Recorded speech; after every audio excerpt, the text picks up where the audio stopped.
At 2:17 in the morning, a retired couple in Arizona called 911 and reported something that sounded impossible. They claimed they had discovered a hidden room behind the bathroom wall of a roadside motel. The dispatcher initially assumed it was a misunderstanding. Maybe they had found a maintenance space, maybe an old storage compartment. But by sunrise, deputies had sealed off Room 17, questioned every employee on the property, and launched an investigation that would uncover evidence suggesting someone had been secretly observing motel guests from inside the walls. What makes this case unsettling isn't the existence of the hidden room. It's the possibility that someone had been using it, watching, listening, waiting, and according to evidence later recovered by investigators, whoever occupied that space may have known more about certain guests than those guests realized. This is the story of Room 17, a room that wasn't supposed to exist, and a discovery that transformed an ordinary road trip into a mystery that remains unanswered to this day. Before we dive deeper, let us know in the comments where you're watching from. We'd love to hear from you. And don't forget to hit that subscribe button so you never miss any of our upcoming videos. Richard and Ellen Parker had spent 43 years building a life together. Like many couples who stay together that long, their story wasn't perfect. It wasn't glamorous. It wasn't extraordinary. But it was real. They had endured layoffs during difficult economic years. They had navigated health scares that forced them to appreciate how fragile life could be. They had attended funerals for friends they assumed would always be there. They had raised children, paid mortgages, worried about bills, and experienced all the challenges that quietly shape a marriage over decades. Through it all, they remained together. Friends often described them as the type of couple who could survive anything. Retirement was supposed to be their reward. For the first time in decades, neither of them had schedules controlling their lives. No alarms, no deadlines, no rush. Just time. Time to travel, time to explore, time to enjoy places they had always wanted to see. In the spring of 2022, they packed their vehicle and set out on a slow journey through the American Southwest. They avoided airports. They avoided crowded tourist attractions. They preferred scenic roads, quiet towns, and places that felt untouched by modern life. They weren't looking for adventure. They certainly weren't looking for danger. They simply wanted to enjoy the chapter they had spent decades working toward. Neither of them could have imagined that one unexpected stop would become the most disturbing experience of their lives. The trip had gone smoothly for nearly a week. They spent nights in small hotels and roadside inns. They visited historical landmarks. They photographed desert landscapes. Everything was exactly as they had hoped. Then the weather changed. Late one afternoon, while driving through a remote stretch of highway near the Arizona-Nevada border, visibility began to disappear. Dark clouds rolled across the horizon. Powerful winds pushed dust across the road. Within minutes, driving conditions became dangerous. Richard tightened his grip on the steering wheel. Ellen stared through the windshield, trying to make out road signs through the dust. Neither of them wanted to continue. They agreed they needed a place to stay. Soon, they spotted a flickering neon sign standing beside an older section of highway that had largely been forgotten after the construction of a nearby interstate. The sign simply read, "Sunset Valley Motel." Several letters no longer illuminated. The parking lot appeared mostly empty. The building looked tired, but after hours of driving, neither of them cared. They just wanted a room. The motel office smelled faintly of old carpet and coffee. Behind the counter stood a thin man in his late 60s. His name was Carl Mason. Carl greeted them politely. He apologized for the condition of the property and explained that business wasn't what it used to be. The interstate had diverted most travelers years earlier. Now, only occasional tourists and truck drivers stopped overnight. Richard completed the paperwork, while Ellen looked around the office. She later told investigators there was something she couldn't quite explain about Carl. Nothing obvious, nothing she could point to. Just a feeling. A feeling that he seemed nervous, especially when he handed them the key. Room 17, the last room at the far end of the property. The quietest room in the motel. At least, that's what Carl called it. For a brief moment, as Ellen reached for the key, Carl's smile disappeared. Not completely, just long enough for her to notice. Then it returned, and the moment passed. At the time, it seemed meaningless. Later, it would become one of the details she remembered most clearly. Room 17 appeared completely ordinary. One queen-sized bed, a small television, a dresser, a bathroom positioned between two walls. Nothing about it seemed unusual. Nothing about it suggested the room would soon become the focus of a police investigation. The Parkers unpacked their bags. They ate sandwiches from a cooler. They watched television for a while. Then they went to sleep. Outside, the desert wind continued moving across the property. Inside, everything seemed quiet, normal, safe, at least for a few hours, because shortly after midnight, Ellen woke to a sound she couldn't immediately identify. 3 soft taps, a pause, then 3 more. The sound seemed distant, subtle, almost easy to ignore. Almost. She sat upright and listened. The tapping came again. 3 taps. Pause. 3 taps. This time she was certain. The sound was coming from somewhere behind the bathroom wall. At first, she assumed it was plumbing. Old buildings made noises. Water pipes expanded. Materials shifted. There was always a reasonable explanation. She considered waking Richard. Instead, she convinced herself she was overreacting. Eventually, the sound stopped, and sometime later, she fell asleep again. What she didn't know was that this would be the first of several events that would slowly transform Room 17 from an ordinary motel room into the center of a mystery nobody saw coming. The following morning, Richard barely remembered the tapping. Ellen did. The sound had bothered her more than she wanted to admit. Over breakfast, she mentioned it again. Richard smiled and repeated what he had said the night before. Old plumbing, old buildings, old noises. The explanation sounded reasonable enough, at least until Ellen entered the bathroom. At first, she couldn't figure out what seemed different. Then she noticed it, a thin vertical line running behind the mirror. The line was almost invisible. If sunlight hadn't been hitting the wall at exactly the right angle, she might never have seen it. "Ellen!" Richard called from the bedroom. She didn't answer. She stepped closer. The line wasn't random. It was perfectly straight, almost as though someone had cut a section of wall and carefully concealed the edges. A few moments later, Richard joined her. He examined the wall, tapped it lightly. One side sounded solid. The section behind the mirror sounded hollow. Neither of them spoke for several seconds. Eventually, Richard laughed. Probably an old repair, but even he didn't sound convinced. Later that morning, they mentioned it casually while buying coffee from the motel office. The reaction surprised them. Carl froze, only briefly, but long enough for both of them to notice.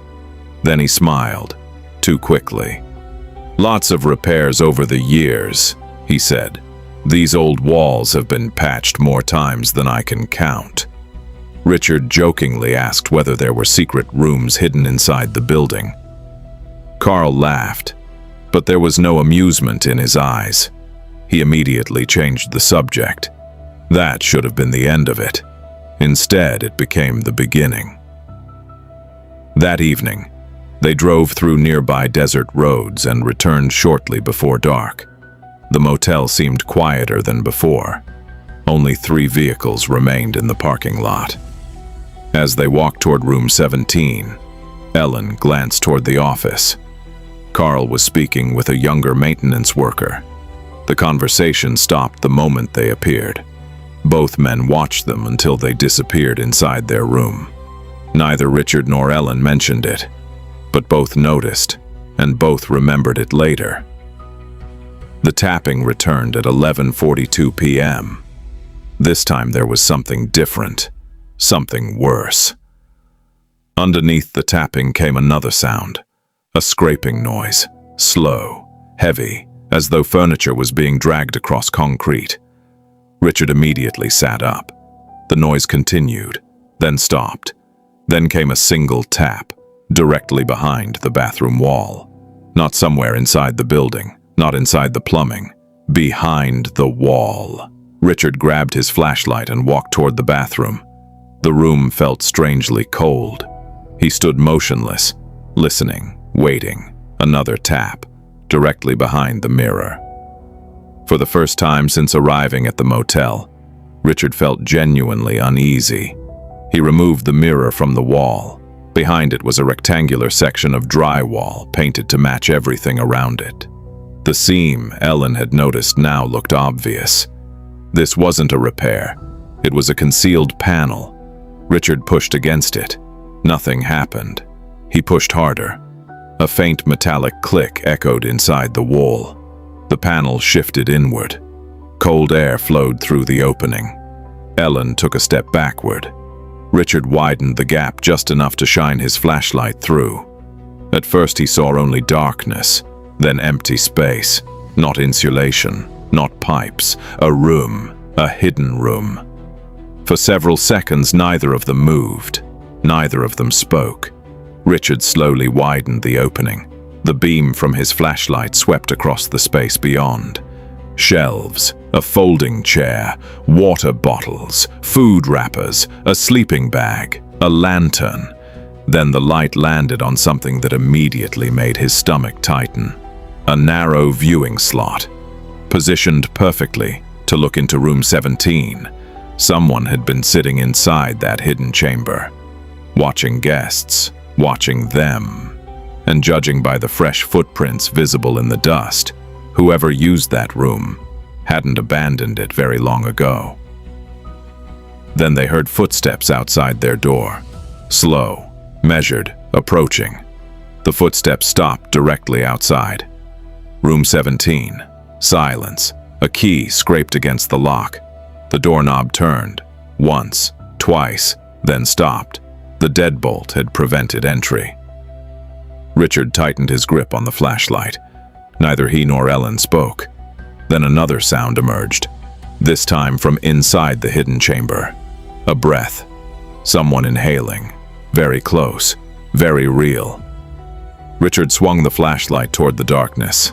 Nothing. No movement. No figure. Just silence. Ellen immediately grabbed her phone and dialed 911. The dispatcher initially believed there had been some kind of misunderstanding. A hidden room behind a bathroom wall sounded unlikely. A frightened guest exaggerating strange noises seemed far more probable. That assumption disappeared the moment deputies arrived. Richard opened the door only after officers identified themselves several times. The motel parking lot had changed dramatically. Several guests stood outside watching. The maintenance worker had disappeared. Carl remained near the office entrance. Deputy Maria Ortega immediately entered room 17. Richard led her into the bathroom. When he pointed toward the opening behind the mirror, the deputy's expression changed. Whatever she had expected to find, it wasn't this. She shined her flashlight into the darkness, then stepped through the concealed entrance. For nearly 20 seconds, nobody spoke. Richard and Ellen waited. Then Deputy Ortega's voice echoed from inside. "Call detective services." The hidden chamber was real, and it was much larger than anyone expected. Additional officers arrived within minutes.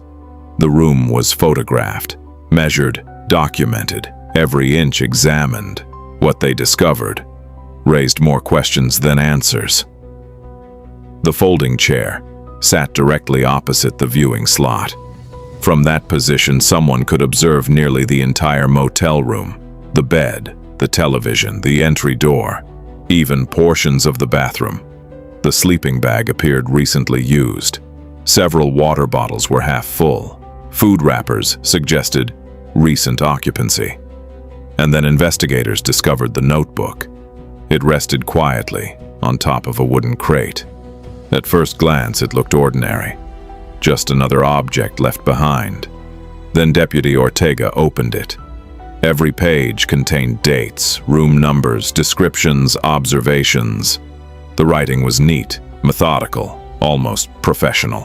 One entry read, Room 12, truck driver, arrived 8:16 p.m., departed 5:48 a.m. Another read, Room 9, family of 4, left before sunrise. Then Ortega turned another page and stopped. The room became silent. Richard noticed the change immediately. "What is it?" he asked. The deputy didn't answer right away. Instead, she slowly read the entry aloud. Room 17, arrival, 7:42 p.m. couple from Ohio. Woman carries blue suitcase. Husband sleeps heavily. For several seconds, nobody moved. Nobody spoke. Then Ellen felt her stomach drop. The blue suitcase. No one knew about the blue suitcase. Not the staff, not the police, not anyone. It had remained inside their vehicle until they checked into the room. Even then, nobody had been close enough to notice its color. Yet someone had written it down. Richard felt the blood drain from his face. The realization hit both of them simultaneously. Whoever wrote the notebook had been watching them almost immediately after they arrived. Not after the tapping, not after the strange noises, not after they became suspicious. From the very beginning. Deputy Ortega continued reading. The next entry was worse. Woman wakes easily. Richard stared at the page. The words felt impossible. The writer knew Ellen was the lighter sleeper. How? They had only spent one night there. The final entry nearly stopped Ellen's heart. Husband checked wall. Need to move before morning. Ellen began crying. Richard wrapped an arm around her shoulders. The room suddenly felt much smaller, much colder, much less safe. Because the notebook proved something investigators could no longer dismiss. Someone had been inside that hidden chamber, while Richard and Ellen occupied room 17. Someone had been studying them, tracking their habits, monitoring their conversations, learning their routines, and at some point that person realized they were getting close to discovering the hidden room. The notebook transformed the investigation. This was no longer about an abandoned space hidden inside an old motel. This was about a person who had recently occupied that chamber, and who may have escaped only minutes before police arrived. The investigation became even more troubling when officers discovered a second exit, concealed behind shelving. The opening led into a narrow corridor hidden inside the walls. The passage stretched behind multiple rooms. Dust covered most of the floor. But several footprints appeared recent, very recent. Detectives followed the corridor. It eventually connected to a maintenance door near the rear of the property. The door opened from the inside. No key required. Whoever had occupied the chamber could have escaped within seconds, and according to the timeline, they probably did. For the remainder of the night, investigators searched every section of the motel. They found no suspect, no useful fingerprints, no identification, nothing. Whoever had been using the hidden room appeared to have planned for discovery long before it happened. Yet one question continued haunting investigators. If the chamber was only intended for observation, why record such detailed information? Why track guests? Why document their sleeping habits? Why note personal details? The answers became even more disturbing over the following days, because as detectives continued reviewing the notebook, they began matching certain entries to reports filed years earlier. Reports involving missing valuables, missing wallets, missing jewelry, missing prescription medication. The victims had never reported forced entry. Most assumed they had misplaced their belongings. Now, investigators had a different theory. Someone inside the walls may have been selecting targets long before entering their rooms, watching, waiting, choosing the perfect moment. And if that theory proved correct, the hidden chamber was only one piece of a much larger mystery. Over the following weeks, the investigation expanded far beyond room 17. What initially appeared to be an isolated discovery inside a forgotten motel soon attracted attention from investigators across multiple counties. Detectives began examining years of guest complaints associated with the property. At first, the reports seemed unrelated. Missing cash, missing jewelry, personal belongings that vanished without explanation, strange noises during the night, guests reporting the unsettling feeling that someone had entered their room while they slept. Individually, none of the complaints appeared significant. Together they formed a pattern, and patterns are difficult to ignore. As investigators reviewed old motel records, another development caught their attention. A missing person case from 2018. A traveling salesman named Thomas Reed had spent one night at the motel while driving through Arizona. His vehicle was discovered 2 days later, hundreds of miles away. Thomas was never found. At the time, investigators had no evidence linking his disappearance to the motel. Now they discovered something troubling. His receipt listed room 17, the same room, occupied by Richard and Ellen, the same room connected to the hidden chamber, the same room connected to the notebook. Detectives immediately reopened portions of the case. Although they could not prove a direct connection, they could no longer dismiss the possibility. The notebook revealed another disturbing detail. Several pages had been removed, carefully, deliberately. One missing section corresponded almost exactly to the dates Thomas Reed stayed at the motel. Someone had wanted those pages gone. The question was why. Meanwhile, Carl Mason continued insisting he knew nothing about the hidden room. Investigators didn't believe him. Evidence suggested the concealed entrance behind the bathroom mirror had been repainted recently. Store receipts showed Carl purchasing drywall materials and trim only days before Richard and Ellen arrived. Yet suspicion alone wasn't enough. Without direct evidence, detectives struggled to connect Carl to the activities inside the chamber. Months passed. No arrests were made. No suspect was identified. And then investigators made another discovery, one that transformed the entire case. While examining architectural records, they learned the motel had undergone several renovations dating back nearly 50 years. The original blueprints showed maintenance corridors behind portions of the building. However, they did not show viewing slots. They did not show hidden observation chambers. And they certainly did not show secret entrances concealed behind bathroom mirrors. Someone had modified the structure. Repeatedly, over decades.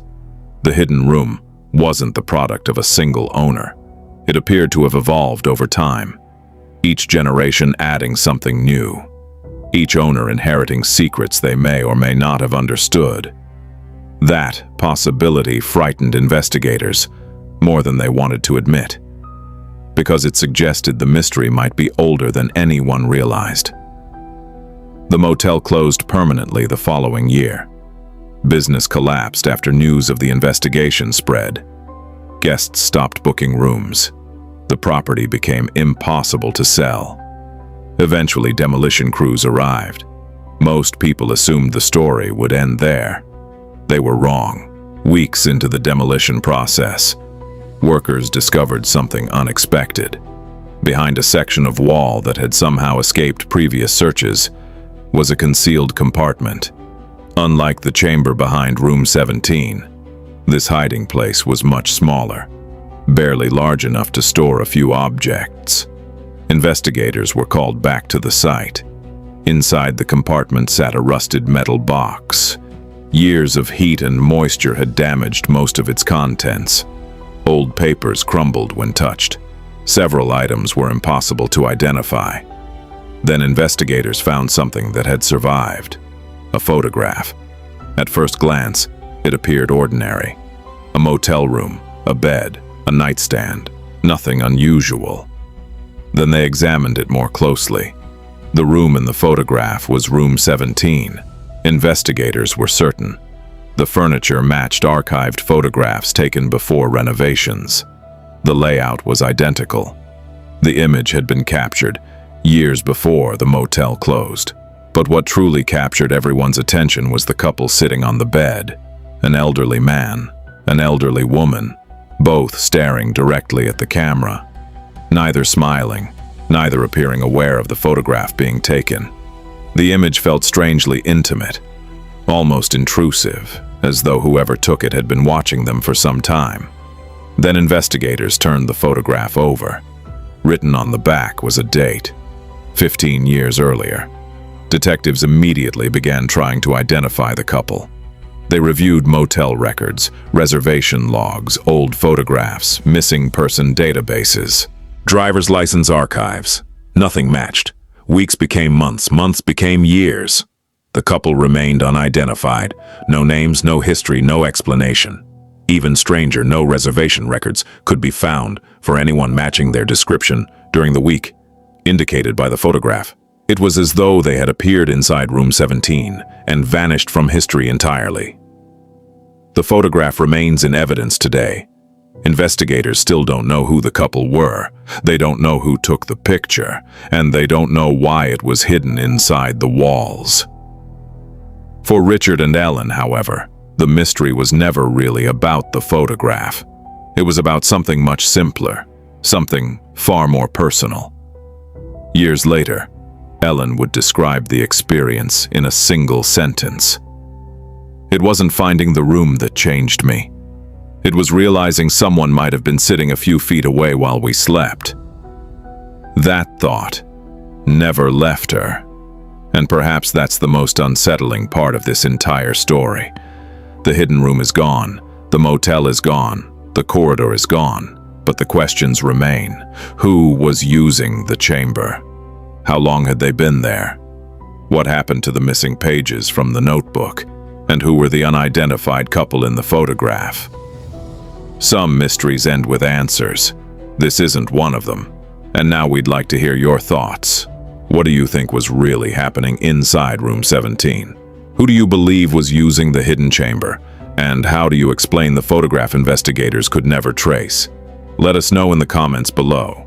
And if you thought this story was unsettling, wait until you hear what happened in the next case we're covering. Subscribe for more real-life mystery stories, hidden secrets, and unexplained cases that continue to puzzle investigators long after the evidence should have provided answers.